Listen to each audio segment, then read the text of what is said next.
બાળમિત્રો, કોઈ પણ કાર્ય વ્યવસાય હલકા કે શ્રેષ્ઠ દરજ્જાના હોતા નથી. એ પ્રમાણે એક કામ કરનાર પણ ઉચ્ચ કે નીચ કક્ષાના હોતા નથી. આવી વિચાર ધરાવનારા યુગ પુરુષ હતા સંત બસવેશ્વર. મનઃપૂર્વક કરેલ સર્વકૃત્ય એ જ ખરી શિવ ઉપાસના. એમનો કાયક વે કૈલાસ સિદ્ધાંતનો સાર એટલે કે શારીરિક શ્રમ કે વ્યવસાય એ જ ખરેખર સ્વર્ગ કે કૈલાશ છે એમ થાય છે. સંત બસવેશ્વરનો જન્મ 1105માં કર્ણાટકના વિજાપુર જિલ્લાના ઇંગ્લેશ્વર બાંગેવાડી ગામમાં થયેલો. એમના વડીલનું નામ આદિરાજ અને માતાનું નામ મદલાંબિકા હતું, જે પરમ શિવભક્ત હતી. 12મા વર્ષે કૃષ્ણ અને મલપ્રભા નદીના સંગમ સ્થાને કુડલ સંગમના અધ્યયન કેન્દ્રમાં રહીને તેમણે ભિન્ન ભિન્ન ભાષા, ધર્મ અને તત્વજ્ઞાનનો અભ્યાસ કર્યો. મહાત્મા બસવેશ્વર અસ્પૃશ્યતામાં માનતા નહીં. એની એક વાત કહું, એકવાર કલ્યાણ નગરીમાં શિવશરણ ચમારની પત્ની રસ્તા પરથી જઈ રહી હતી. એણે જોયું કે મહાત્મા બસવેશ્વર ઘોડા પર સવાર થઈને જઈ રહ્યા હતા. આદરપૂર્વક એમને રોકીને પોતે ઘરે ભોજન કરવા આવવાનું આમંત્રણ એણે આપ્યું હતું. પરંતુ રાજ દરબારમાં કામ માટે જવાની ઉતાવળમાં બસવેશ્વર રોકાયા નહીં. પરંતુ દરબારનું કામ પતાવી ઘરે પાછા વળતા તેમને એ નિમંત્રણનું સ્મરણ થયું અને એટલે તે તેના ઘરે પહોંચ્યા, પણ ત્યાં કોઈ દેખાયું નહીં. એટલામાં દરવાજાની ફાટમાંથી ભાતના દાણા લઈ બહાર આવતી કીડીઓની હાર નજરે પડી. એમને થયું કે આ કીડીઓ પોતાને માટે પ્રસાદ લઈને આવે છે, પણ ચોખાના ભાતના એક કણને ઝૂંટવી લેવાનું યોગ્ય લાગ્યું નહીં.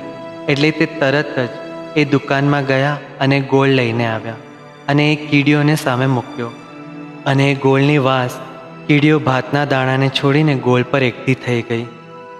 ભાતના દાણાને બસવેશ્વરે એકઠો કરી ઘરે જઈ સ્નાન પૂજા કરી પ્રસાદ રૂપે ગ્રહણ કર્યા.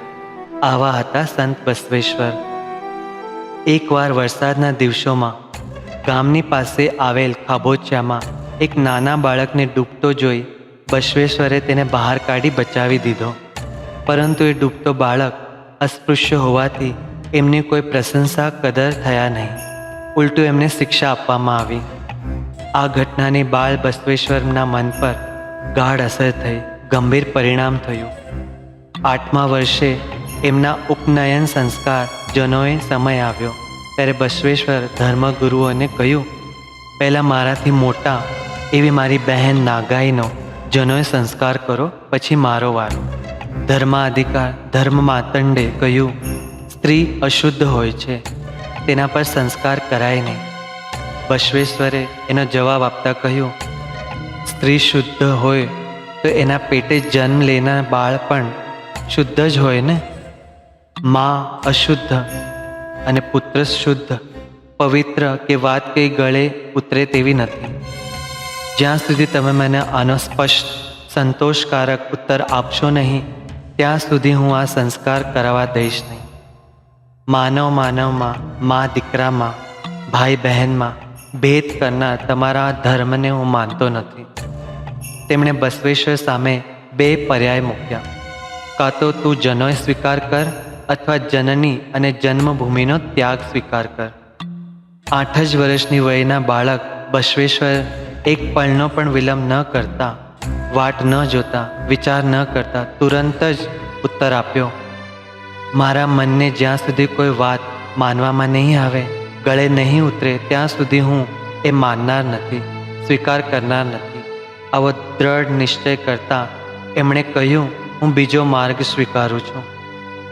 અને ઘર બહારનો ત્યાગ કરી મહારાષ્ટ્રના સોલાપુર જિલ્લામાં આવેલ મંગલવેઢાના રાજા બિજલીના દરબારમાં નોકરી સ્વીકારી. એમણે દયા, અહિંસા, સત્ય, સદાચાર ગુણોનો પ્રચાર કરેલો.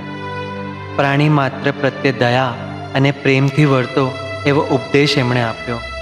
બસવેશ્વર કલ્યાણમાં નિર્માણ કરેલ શિવાનુભવ મંડપ એટલે કે અનુભવ મંડપ એ વિશ્વના ધર્મ ઇતિહાસની વિશેષ અનન્ય સાધારણ સંસ્થા છે, જે એ સમયની પહેલી લોકશાહી સંસદ કહી શકાય. વેગવેગળી જાતિના અને વ્યવસાયના ભક્તગણે એટલે કે શિવશરણ અહીં એકત્ર થઈ વિવિધ વિષયો પર ચર્ચા વિચારણા કરતા. લયબદ્ધ ગદ્યમાં થતી આ ચર્ચા વચનો પછી સંગ્રહિત કરવામાં આવ્યા.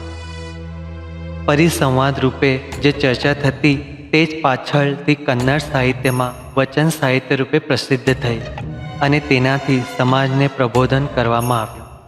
દેશના પંતપ્રધાન શ્રી નરેન્દ્ર મોદીએ લંડનમાં થેમ્સ નદીના કાંઠે સ્થાપના કરવામાં આવેલ સંત બસવેશ્વરની પ્રતિમાનું અનાવરણ કરીને તેમના આ ગુણોનું જગજાહેર ગૌરવ પ્રતિષ્ઠાન કરેલ છે.